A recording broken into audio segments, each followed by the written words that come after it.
Hi, everyone. Welcome to another episode of Got a Story for You. I'm Phil Junta, your host, writer, and occasional story narrator on this channel. And we are in the spooky season of Halloween, one of my favorite times of the year.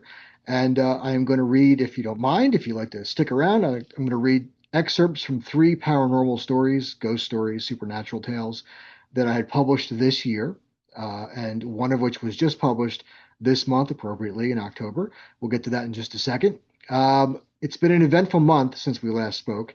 I've had some ups and downs. One of the downs, unfortunately, was the loss of a good friend of mine of 22 years named Joe Knedlhans. Joe was the owner and curator of the Toy Robot Museum in Adamstown, Pennsylvania, in Lancaster County, Pennsylvania. It had about 2,500 to 3,000 robots on display in his museum. He had moved there in 2000 with his wife, a former Hollywood actress named Margot Moore. And he and Margot had met in New York City when Joe was a police officer, working in the robotics division, where they would have a dangerous situation and they would send a robot in first rather than a human. As Joe used to say, send in the bucket of bolts to be shot first before I'm going to be shot. So he would send the bucket of bolts in, and that's the division on which he worked. And living in New York, they would often visit Adamstown, Pennsylvania, which is 8 miles of antique shops, and his wife, had bought him a toy robot on one of these occasions, and again on his birthday, and again at Christmas. And these three little robots turned into 3,000 over the years. And when Joe finally retired, they moved to Adamstown into what's called the Stoutburg Village, nestled there in the middle of those antique shops. And he opened up the toy robot and pig museum because Margot collected piggy banks and toy pigs. And for a while, it was called the Toy and Pig Museum until sadly, Margot passed away right around the end of 2000 or so. And then Joe renamed the business eventually to the Toy Robot Museum. But it took him a few years to pack away the toy pigs and fill those spaces with more robots. But my wife and I met him in 2002, and we struck up a great friendship with him, and we visited him two, three times a year out there. Joe used to host toy robot collecting gatherings at his shop in the early years there, and it was just a fun time. And the last time we saw him was Christmas of last year. As usual, we went out to visit him, see some of the antique shops, and then we went out to dinner with Joe, which is kind of our cadence when we would see him on his birthday, at Christmas, and other times of the year.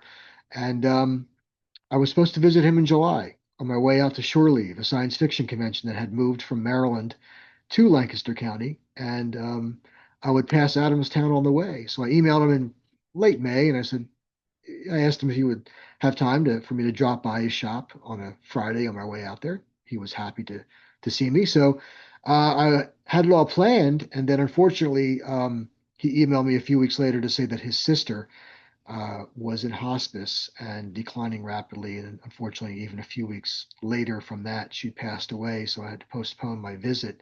And that was the last I heard of Joe, and really the last I'd seen of him again. It was at Christmas. So it was very sad. He was ill and he passed away in the hospital in Adamstown, and he will be missed deeply. There's a whole community of toy robot collectors online that have been talking about Joe now for weeks, how much they miss him. And so we've all, given our remembrance of him online, but also my wife and I on the 26th of October, which was just this past Sunday, drove out to Adamstown just to see the shop one last time, even though we knew it would be closed and locked. But Joe lived above his store, and it was heart-wrenching.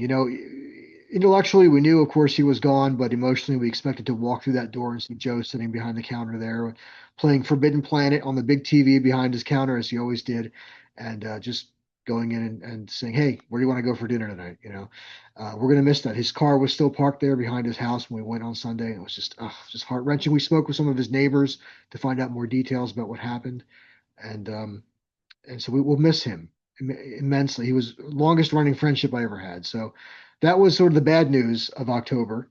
But there's been some great news in October as well. So let me review that with you. Not the least of which was a week before this, on the 19th of October, I attended the Easton Book Festival, seventh annual Easton Book Festival in downtown Easton, Pennsylvania. This year I was on the programming team. So I had some inside look at how the festival was put together. Although I was only able to participate one day on the 19th. It's actually a week-long festival. Started on the 13th with programming of all kinds, children's programming, nonfiction, fiction, all kinds of programming during the course of this week at various locations in downtown Easton. Some of the main locations include the Book and Puppet Company, which is owned by Andy Ladies, and Laties, Andy Ladies, who started the Easton Book Festival 7 years ago. And his shop has grown since then. So he moved to a different location just down Northampton Street in Easton, but he's one of the central hubs of the book festival. Some of the other places like Connections and the Seagal Museum, and if you're from the area, you know what I'm talking about. Um, and So my programming on Sunday the 19th was all about writing paranormal fiction, writing science fiction versus space opera, things like that. We had great attendance for those panels and wonderful audience interaction. It was a lot of fun. So then the day after that, I had finished that night. I went home after the festival, finished packing up my bags, and got on the road early the next morning on Monday morning for my annual trip to the Mindful Writers Retreat in Ligonier, Pennsylvania, nestled in the Laurel Highlands region of the Allegheny Mountains. Gorgeous time of year to be there. The autumn colors were stunning, and it's something I've been doing since 2018. I think I've missed one or two, but I go as often as I possibly can every year, out there to this retreat. It's a 5-day retreat with no classes or presentations. It's just quiet, peaceful writing for as many hours of the day as you decide to put in. Um, the cost to be there includes a room at the lodge, the Ligonier Camp and Conference Center, includes cooked meals for you by the staff, and the ability to walk the 500 acres of gorgeous woods and mountains there. And let me show you some of the pictures from this. They're absolutely stunning. Let's see if I can pull those up for you. These are these are just some of the pictures I took this year in my morning walk on Tuesday morning. I took a sunrise walk, as many of the writers do to get themselves into the creative flow. We take these early morning walks in addition to guided meditations in the afternoon. But this is just some of the pictures of the 40 or so. I always take a ton of pictures when I go out here because it's just gorgeous. But I was up at sunrise on one of the mountain trails, and you can see that depression in the mountain range in the distance there. It's right about where the sun comes up. There it is right there. And as I was walking away from that sunrise, I turned around. Something told me, turn around, take a picture of the trail. I took this photo. Absolutely gorgeous. You can see the mountain mist, the trail, and the sun rising over there. Um, Here's a shot that reminds me of Hound of the Baskervilles, if you're a fellow Sherlock Holmes fan. Reminds me of the Moor in that story. Just some gorgeous autumn colors, as you can see here in the mountains. Absolutely wonderful. Again, it's one of the highlights of my year to be out there, away from my daily routine, away from my day job and the grind of life, and just be able to write in peace and quiet for hours on end at this retreat. So I am freshly back from that, and then again when I came home from that on Friday, a couple of days later, we went out to visit the Toy Robot Museum, and so it's again ups and downs. It's been a wonderful time, and also a difficult time with the loss of a good friend. But I want to also update you on some future events coming down the pike here. Let me just pull this up for you. This is the last two events I have for this year. And one of them relates to the writer's retreat that I just mentioned. So I'll share this with you. I should have had this prepared, but I did not. A little discombobulated in the past few days, as you might imagine. But in it, speaking of the Mindful Writers Retreat, that group of writers began to publish anthologies of stories and poems written by the attendees of the retreat. They started the year before I showed up, but we've since done about 6 or 7 anthologies, and each one supports a different charity. With 2024 being the 10th anniversary of the retreat, the theme for that anthology was, as you can see here on the screen, retreat. And so it did not have to be stories about just strictly writers' retreats. It could be any kind of retreat you want. So we have a gathering of stories about escapades and adventures that happen at various kinds of retreats. And we have set scheduled a book signing at Browse About Books in Rehoboth Beach, Delaware, one of my favorite beach towns. In fact, I was married on the beach in Rehoboth Beach. And it's 11 to 1, 11 a.m. to 1 p.m. on Saturday, November 8th. So we'll be down there. At least four of the writers from the retreat will be there to sign copies, not only of this book, but of previous years' anthologies as well. We've done holiday books. We've done books about nature called Into the Woods. Our Christmas book was called Over the River and Through the Woods. We did Shell House, which was a beach-based stories in that book. Love on the Edge is one of our titles, and I'll have links to these, all this stuff, below the video here. I'll even have links to, you can look at pictures from Joe's Toy Robot Museum as well. Absolutely wonderful museum if you're into science fiction and toy robots. Tons of pictures of that as well. So one of the excerpts I'll be reading for you a little bit in just a few minutes will be my story from Retreat called A Certain Magic. It's a supernatural tale. The last event I have for 2025 is the Lehigh Valley Comic Con that happens 3 or 4 times a year. Their last show of the year and my last show of the year will be Saturday, December 6th from 10 to 4 at Lehigh Carbon Community College. I will have a table in Curator Alley, as I always do. That is in Schnecksville, Pennsylvania, which is just outside of Allentown. So if you're in the area on Saturday, December 6th, swing on by to the Lehigh Valley Comic Con. And if you're in the Rehoboth Beach, Delaware area on November 8th, swing by Browse About Books. Some of us will be there signing books. So those are the last 2 events I have for the year.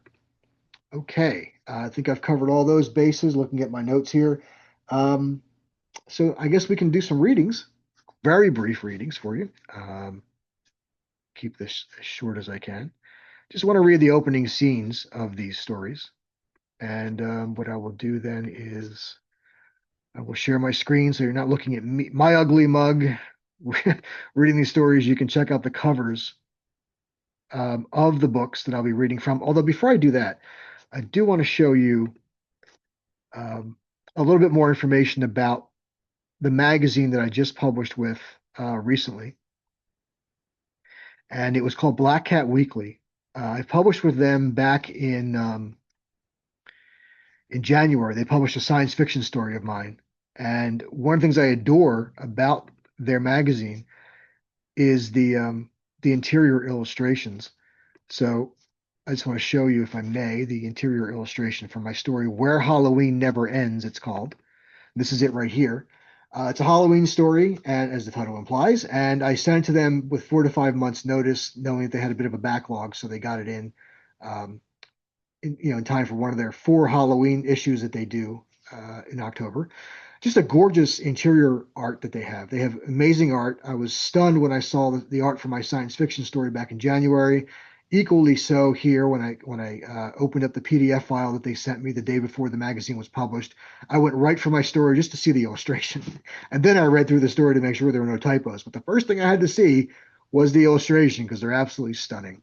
So that's just absolutely gorgeous artwork that they have for this magazine. It's one of the things I adore most about this magazine. So anyway, let me bring up these 3 covers for you. Righting a Wrong is the 2025 Greater Lehigh Valley Writers Group Anthology. That's a group that I belong to. I've belonged to for 13 years now, I think, or almost. And every odd year since 2015 or 16 or 17, I think it started early on as an annual anthology. Then we decided to just do it every odd year. But our 2025 theme was called Righting a Wrong.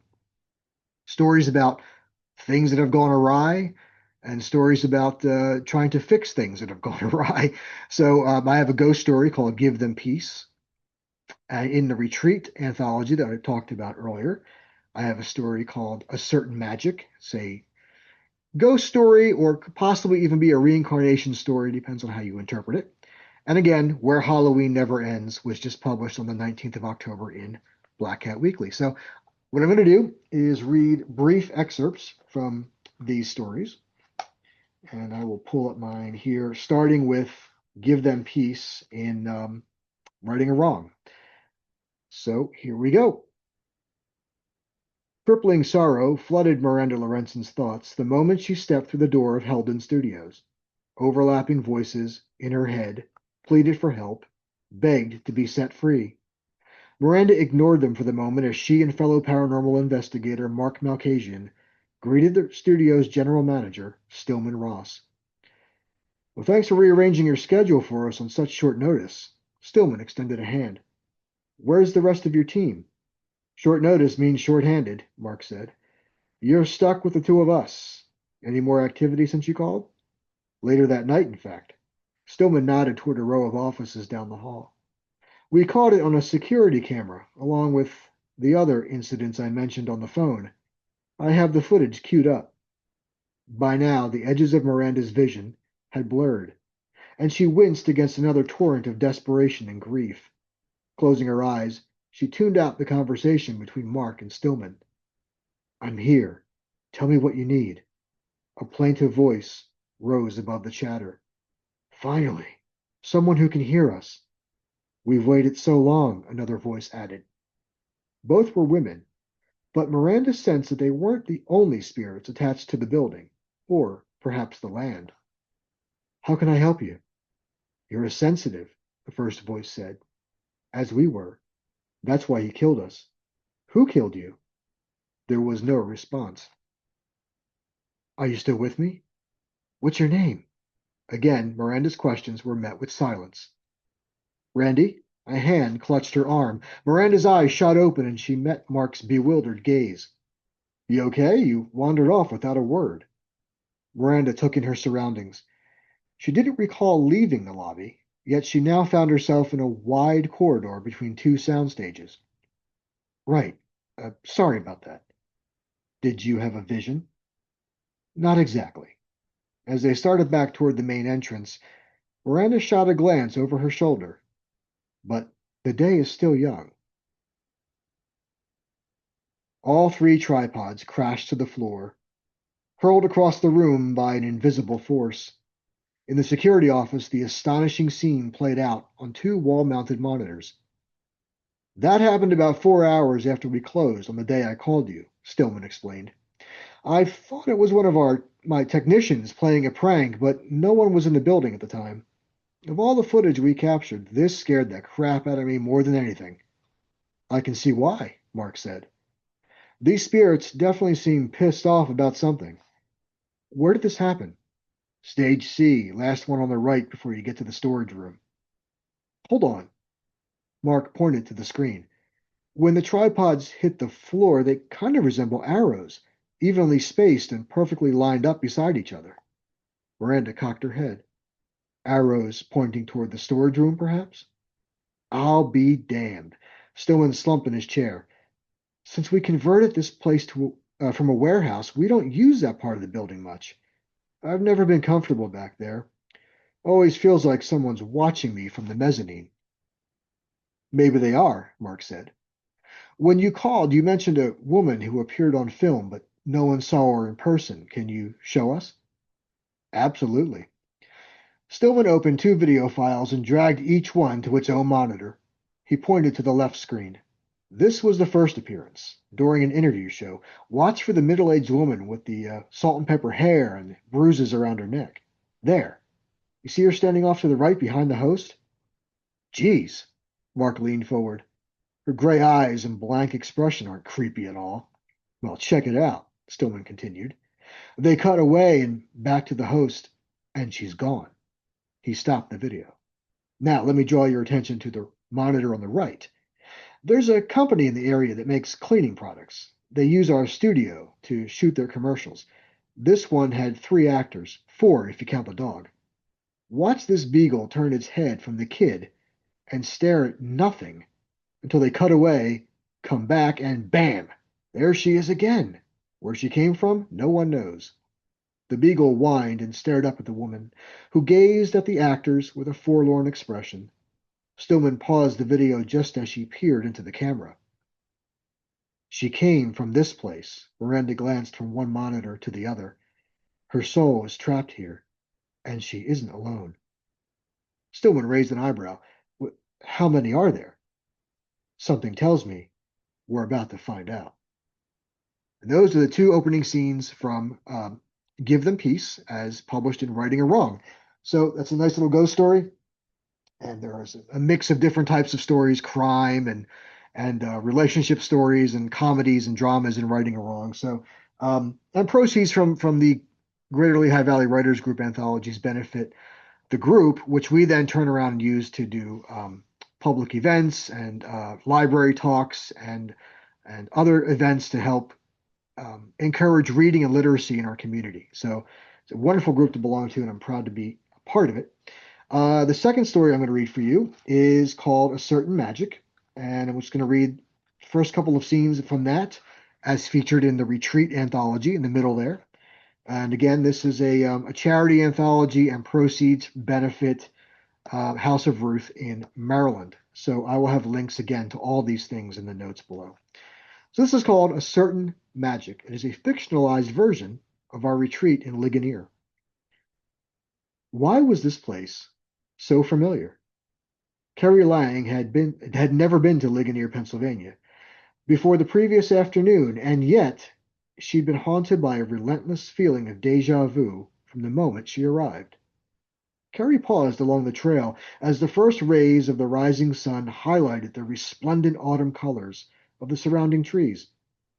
Her gaze swept across the expansive field of green and brown grass, bordered by a narrow, meandering creek on its north side, and McCartney Lane to the south. Beyond the far edge of the field, opposite the trail on which she stood, sparse traffic flowed along Route 711. McCartney Lane was the only road in or out of the Ligonier Camp and Conference Center, her home for the next 4 days. Nestled in the Laurel Highlands region of the Allegheny Mountains, the 500-acre property was a summer camp for kids, but a group of writers from the nearby Pittsburgh area rented the place for a week-long retreat every October. It was the perfect location to break away from life and get into the creative flow, all while nestled in the bosom of Mother Nature. Although Carrie lived several hours away, she connected with a few of the local writers at a recent conference and was invited to join them. One of the first things she'd learned during orientation was that many of the writers took sunrise walks to clear their minds before immersing themselves in their work.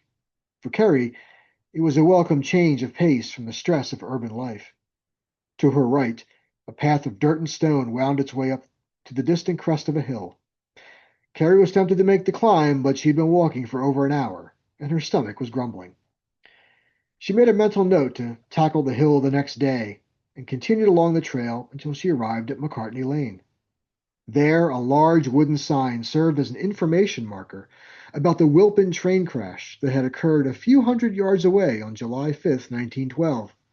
The trail on which she'd been walking had once been the branch of the Ligonier Valley Railroad and the site of a horrific collision between a passenger train headed north to Wilpin and a freight train carrying coal on its way south to Ligonier on the same track. 27 people were killed and 26 injured. Overcome with inexplicable dread, Carrie backed away from the sign and darted up the road to the lodge, as if some calamity might befall her if she lingered too long. The rest of the morning passed without further apprehension. Seated against a window in the first-floor lounge, Carrie had become so absorbed in her writing that it was almost lunchtime when she glanced up from her laptop. Contemplating the next scene in her story, she stared out at the grassy hill behind the lodge and the tree line beyond, until the blast of a train whistle jolted her. She glanced around the room at the other writers, but none of them appeared disturbed by the sound, even when it happened again. Maybe they're used to it, since most of them have been here before, but I thought the railroad was long gone. A brief Google search confirmed that it had been decommissioned in 1952. So where did that whistle come from? It was so close. Carrie was tempted to dash outside and track it down until retreat organizers Carla Poole and Barry Sharp gathered with two other writers and started toward the back door. Carla leaned toward her as she sauntered past. Coming to lunch? Carrie closed the lid on her laptop and joined them as they made their way out of the lodge and up the hill to the cafeteria building. Did any of you hear a train whistle a few minutes ago? Train whistle? Carla shook her head. Nope. I don't think any trains run through this area. The lodge offices are just down the hall from us, Barry said. Maybe one of their computers makes a train whistle sound when an email comes in or alert pops up. Carrie shrugged. I guess that makes sense. How's your writing going? Carla asked. I'm one scene away from finishing this reincarnation story I started last week. It's about a woman who travels back to her previous life in order to rescue someone and change history. I was struggling with the ending, but this morning's walk helped clear my mind. That's what this retreat's all about, Barry said. There's a certain magic here. The guided meditations we do after lunch should help you stay in the creative flow and knock out that last scene. Well, that's the plan. Once the story is done, I can give it a quick edit and send it to my critique partners. Well, you still have 3 days left, Carla said. Got anything else? I could work on a novella I put aside a few months ago, Carrie replied. Unless I get an idea for something new. I see there was a train crash here back in 1912. Maybe I'll research that. Might get a story idea out of it. That happened 2 years before the camp was founded. Barry opened the door and motioned for the women to precede him into the cafeteria. We've had enough strange occurrences here over the years to wonder if this place is haunted by some of the people who died in that crash. Carrie recalled her unsettling experience on the trail. That would explain a lot. Okay, those are the opening scenes from A Certain Magic in the anthology Retreat. And the next thing I'll read for you is the final story, is Where Halloween Never Ends, as seen in Black Cat Weekly, issue number 216, which was just published on the 19th of October. This is Where Halloween Never Ends. Sitting alone in her car, Sabrina Neary stared at the check from the sale of her dream home, the last vestige of what should have been her perfect life. During the closing, her ex-husband Trevor spoke to her only when necessary to co-sign documents. Once his payment was in hand, he'd walked out without a word. Just as well. There was little left for two broken people to say to each other. Almost a year ago, their son Owen had died of cancer just shy of his 8th birthday. Their marriage crumbled 6 months later. Trevor had been the one to file for divorce after Sabrina's relentless depression drove him away. During their last session, Sabrina's therapist had suggested that she reward herself after completing painful tasks by doing something fun or treating herself to a favorite snack. On her way into town earlier, she'd passed the fairgrounds where the annual Halloween festival was in full swing with all of its spooky attractions, including the Field of Screams hayride, Monster Mansion, and the latest addition, the Creepy Corn Maze. Sabrina and Trevor had taken their son to the festival every year from the time he was 4. Owen's affinity for Halloween rekindled her own, which had been long ago lost to childhood trauma. One more time for you, Owen. She slipped the check into the glove compartment. Besides, after today, I deserve some funnel cake. Sabrina dropped the plate of crumbs and powdered sugar into the trash before strolling along the row of carnival games, food stands, and craft vendors. Multicolored lights, chasing and flashing, the aroma of pizza and pork barbecue, stuffed animals, and stilt walkers all brought her back to happier times. Despite the chatter and noise, she could still hear the screams from Monster Mansion on the opposite end of the fairgrounds. Owen had loved that ride. As the sun began its descent beyond distant hills of red and gold, Sabrina found herself at the Creepy Corn Maze. She gazed up at the fluttering black and orange banner above the entrance. Where Halloween never ends, each haunting customized just for you. Since there was no one else around, she strolled over to the booth manned by a 20-something scrolling through her phone. Excuse me, what does that mean? Each haunting is customized? It means that everyone's experience in the maze is unique. Well, how so? Have you gone through it? Yep. The girl lowered her phone. Let's put it this way. Young people like me tend to get through the maze quicker than folks with more life experience. Sabrina cocked her head. What do you mean? That's the best way I can explain it, without spoilers, except to say that everyone finds their own way out. You'll just have to go through and experience it for yourself. Uh-huh. How much? It's free, but for a donation of $5, you get an LED lantern as a souvenir. What the hell? Sabrina pulled out her wallet. I'll have something to tell my therapist next week. The first few minutes in the maze were uneventful. Dying sunlight cast amber rays across the quivering tips of the cornstalks, like rows of gambling torches lighting her path. But the flames died as Sabrina weaved through a series of turns that led to a three-way intersection. There were only two possible directions forward, right or left. The decision was made for her when a gaggle of kids in Halloween costumes darted across her path, laughing and screaming. Why didn't I hear you coming? Until now, the maze had been devoid of sound, save for the occasional rustling of brown and brittle stalks. Right it is then. Sabrina switched on her lantern and jogged after the kids. I hope you know where we're going. A few twists and turns later, a flashing red light somewhere to her left illuminated the trail ahead. Are we finally getting to something scary? At the edge of her lantern's glow, the last of the kids disappeared around the next bend. Yeah, go be my early warning system. Sabrina slowed her gait, anticipating their reactions to whatever cheesy jump scare awaited them. But there were no shrieks, no shouts. There was no sound at all. She crept forward and emerged into a wooded area. Oh my God. Several yards away, a school bus lay on its side. The kids were nowhere in sight. Sabrina ran to the bus and called out. There was no response. She raised a lantern to read the number above the single flashing tail light. 413. Well, that was the number of the bus that had taken her home from middle school every day, the bus driven by her grandfather after he retired. The emergency door burst open, and a young girl in a blue NASA jumpsuit tumbled out.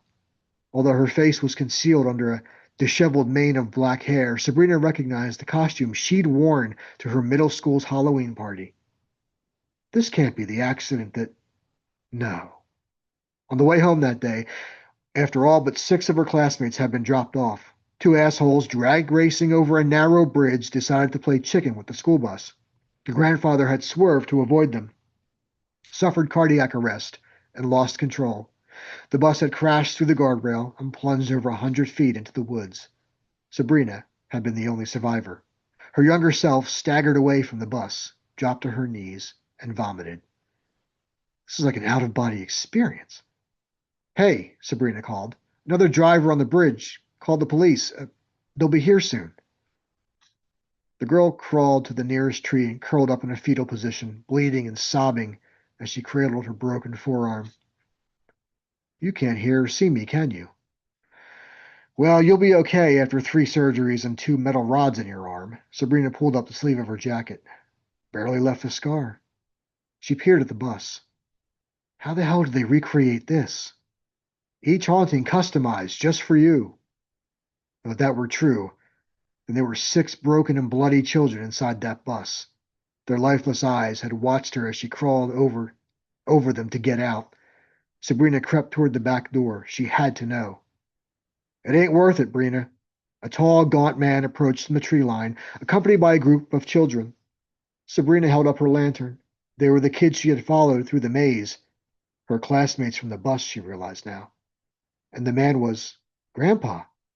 Who else calls you Brina? This can't be happening. Great to see you, too. Her voice cracked as tears streamed down her face. How can you be here? It's time you stopped beating yourself up. He nodded toward the bus. Over this. The school counselor said it was survivor's guilt. Exactly, kiddo. The accident wasn't your fault. Surviving wasn't either. But to this day, I have nightmares about it. I still see all of you in there. Sabrina dropped to her knees and reached out for the kids. I'm sorry I couldn't help you. I'm sorry I lived and you didn't. One by one, the princess, the pirate, the ninja, the witch, the 80s rocker, and the Jedi Knight hugged Sabrina before climbing into the school bus. Once all were inside, the bus vanished. We're at peace, Brina. Her grandfather extended a hand and helped her to her feet. I only want the same for you. She threw her arms around him, savoring the aroma of the cherry pipe tobacco he'd smoked every day. I miss you so much. He kissed the top of her head. Same here, kiddo, and I'm sorry about Owen. Thanks. Sabrina pulled back and wiped her eyes. You would have loved him. He was wonderful. Of course he was. He was my great-grandson. Sabrina let out a short laugh. And he would have enjoyed all your stories about the old days, just like I did. So what exactly is this place? It's whatever you bring with you. Oh, not you two. Why can't everyone give me a straight answer? Sorry, kiddo, but you'll just have to go through and experience it for myself, so I've been told. Can you at least show me a shortcut out of here? Ain't no shortcuts through the maze. He waved toward a section of cornfield that hadn't been there a moment ago. Besides, you have a few more stops ahead before you get out. Will you come with me? Wish I could, but my time here is up. I gotta move on, and so do you. He embraced her once more before stepping back and disappearing into the stalks. Good luck, Brina. And that is the opening three scenes from Where Halloween Never Ends. So I hope you enjoyed all three of those stories and might be interested in going out and picking up the anthologies or the magazine. I'll have links to all those below. And so with that, this has already gone long enough. I wish you a wonderful Halloween, and I'll catch you in November. Thanks. Take care. Bye.